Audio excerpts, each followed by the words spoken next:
વિધાનસભા હોય, સરકારી ઓફિસ હોય, કોઈ મંત્રી હોય કે કોઈ સંત્રીની ઓફિસ હોય, તમારું ઘર હોય, તમારો બેડરૂમ હોય કે પછી તમે કોઈ જગ્યાએ સીસીટીવી કેમેરાની નિગરાનીમાં છો અને તેવી સ્થિતિમાં આ સીસીટીવી હેક થઈ શકે છે। ગુજરાતમાં જે પ્રકારે સીસીટીવી કાંડની ઘટના સામે આવી છે તે મામલે ગુજરાત વિધાનસભામાં પડઘા પડ્યા છે અને 116ની નોટિસ જે કોંગ્રેસે આપી હતી તે મામલે આજે ગૃહમાં ચર્ચા પણ થઈ છે। વૈષ્ણવજન તો તેને કહીએ જે પીડ પરાઈ જાનાને રે। નમસ્કાર, આપ જોઈ રહ્યા છો નવજીવન ન્યૂઝ અને હું છું આપની સાથે તોફિક ગાંચી। થોડાક દિવસથી આ રાજ્યમાં સીસીટીવી કાંડની જે ઘટનાએ ચર્ચા જગાવી છે તેનાથી અનેક લોકો ડરી અને ભયભીત થઈ ગયા છે, કેમ કે તેમની પ્રાઇવેસીને ખાસ કરીને મહિલાની પ્રાઇવેસી છે તેના સામે સવાલો ઊભા થઈ રહ્યા છે। આ હેકરો સીસીટીવી હેક કરતા હતા અને ત્યારબાદ હોસ્પિટલ હોય કે અન્ય કોઈની જગ્યાના સીસીટીવી તે હેક કર્યા બાદ તેમને હજારો રૂપિયામાં તે વેચતા પણ હતા। આ મામલે પોલીસે આરોપીઓને ઝડપી પણ લીધા છે અને ગુજરાત વિધાનસભામાં કોંગ્રેસે 116ની નોટિસ પાઠવી હતી અને તે મામલે આજે ગૃહમાં ચર્ચા પણ થઈ હતી। આ મામલાને લઈને વિપક્ષના નેતા અમિત ચાવડાએ ગૃહમાં જે ચર્ચા થઈ હતી અને લોકોની સુરક્ષા અને પ્રાઇવેસીના સામે આ સીસીટીવીએ સવાલો ઊભા કર્યા છે તે મામલે પ્રતિક્રિયા આપી છે।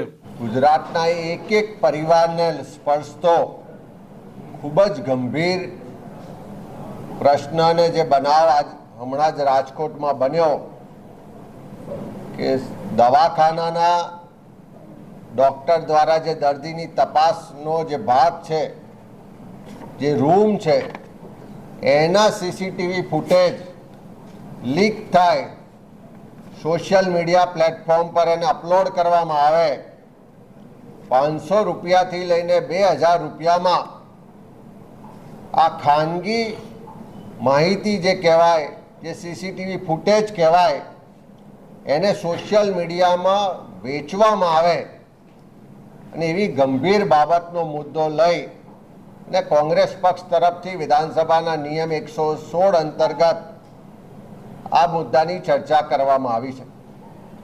ગુજરાતમાં આ વિષય જ્યારથી બહાર આવ્યો ત્યારથી દરેક પરિવારને ચિંતા છે, દરેક પરિવાર આજે ભય હેઠળ જીવે છે કે ક્યાંક એના ઘરના સીસીટીવી ફૂટેજ, ક્યાંક એના બેડરૂમમાં લગાવેલા સીસીટીવીના ફૂટેજ, ક્યાંક શાળાના કોલેજના સીસીટીવીના ફૂટેજ, ક્યાંક મોલમાં કાં તો જે ચેન્જિંગ રૂમ છે એના સીસીટીવી ફૂટેજ, હોટલ કે જાહેર સ્થળોના સીસીટીવી ફૂટેજ કે વિધાનસભાના સીસીટીવી ફૂટેજ કોઈ હેક તો નહીં કરી લીધા હોય ને?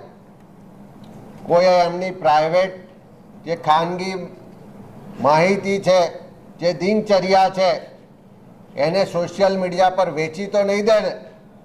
અને એ બાબતનો મુદ્દો ઉઠાવતા વિધાનસભામાં કોંગ્રેસ તરફથી રજૂઆત કરી કે જે રીતે રાજકોટમાં એક હોસ્પિટલમાં મહિલા દર્દીના તપાસણી દરમિયાનના, સારવાર દરમિયાનના જે ખાનગી કહેવાય, અંગતપણો કહેવાય, એવા સીસીટીવી ફૂટેજ જે જાહેર થયા એને સોશિયલ મીડિયા પર 5 લાખ કરતાં વધારે લોકોએ જોયા અને એના પછી પોલીસ દ્વારા, જે સાયબર વિભાગ દ્વારા જે આરોપીઓને પકડવામાં આવ્યા અને માહિતી મળી કે આ આરોપીઓ દ્વારા છેલ્લા 9 મહિનાની અંદર 50,000 જેટલા સીસીટીવી હેક કરવામાં આવ્યા હતા અને આ 50,000 જેટલા સીસીટીવી જે ગુજરાત કે ગુજરાત બહારના હોઈ શકે છે, એમાંથી હોટલના સીસીટીવી છે, શાળા કોલેજના સીસીટીવી છે, હોસ્પિટલના સીસીટીવી છે, લોકોના ઘરના સીસીટીવી છે, આવા દરેક જગ્યાના સીસીટીવી હેક કરવામાં આવ્યા હતા।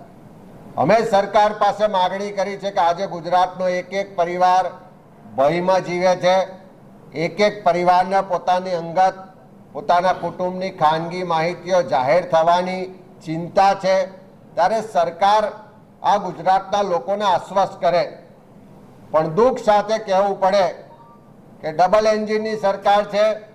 કદાચ કોંગ્રેસનો કોઈ ધારાસભ્ય ક્યાં જાય છે, કોંગ્રેસ કેવો વિરોધનો કાર્યક્રમ કરવાની છે કે કોઈ પણ સામાન્ય માણસની જાસૂસી કરવા માટે આખું સરકારી તંત્ર લાગે છે. આઈબી પાસેની આગોતરી માહિતી હોય છે. મંત્રી અહીંયા વિધાનસભામાં ગણાવતા હતા કે સોશિયલ મીડિયા પર આટલા જાતના સીસીટીવી ફૂટેજ કે વિડીયોનું ઓપ્શન થઈ રહ્યું છે. રાજકોટનો બનાવ બન્યો પછી સરકારને ખબર પડી? કેમ તમારી પાસે આટલું મોટું તંત્ર હતું, આટલા મોટા પ્રમાણમાં સીસીટીવી હેક થઈ રહ્યા છે, તો પહેલા સરકારી તંત્રને, ગૃહ વિભાગને માહિતી કેમ ના મળી? કેમ તમે લોકોની ખાનગી માહિતી સોશિયલ મીડિયા પર આવતા પહેલા એને રોકી ના શક્યા? કેમ પોલીસ પ્રશાસનનો હેકરોને ડર નથી લાગતો? કેમ લોકોની ખાનગી માહિતી સોશિયલ મીડિયા પર જાહેર થઈ રહી છે, એનો વેપાર થઈ રહ્યો છે, પણ સરકાર એનો જવાબ આપતી નથી. સરકાર આજે પણ એમ કહે છે કે અમે આટલા લોકોને પકડ્યા, અમે આમ કર્યું.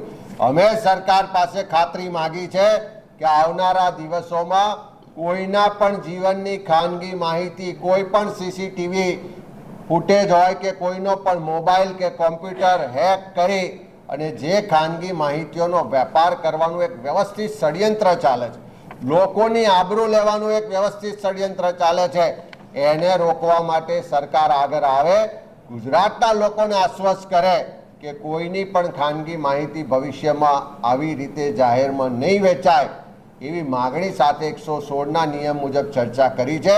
અને આજે ગુજરાતનો એક પરિવાર ભય હેઠળ, ચિંતા સાથે એની ખાનગી માહિતી, એની ખાનગી જીવનની દિનચર્યા ક્યાંક ચોરાઈ તો નહીં જાય ને, ક્યાંક સોશિયલ મીડિયા કે મીડિયા પર એને અપલોડ તો કોઈ નહીં કરી દે ને, એ ચિંતા અને ભયના ઓથાર હેઠળ જીવી રહ્યો છે. આમ કોંગ્રેસે 116ની નોટિસ પાઠવી હતી અને આ મામલે સત્તા પક્ષ તરફથી પણ હર્ષ સંઘવીએ તેમના જવાબ આપ્યા હતા અને બંને તરફ આની ચર્ચાઓ પણ ચાલી હતી. આપનું શું માનવું છે આ સીસીટીવીને લઈને તે કોમેન્ટ બોક્સમાં અવશ્ય જણાવજો. આ પ્રકારના સમાચાર, આ પ્રકારના અહેવાલ માટે નવજીવન ન્યૂઝની આ ચેનલ જોવાનું અને સબસ્ક્રાઇબ કરવાનું ભૂલતા નહીં. નમસ્કાર. વૈષ્ણવજન તો તેને કહીએ જે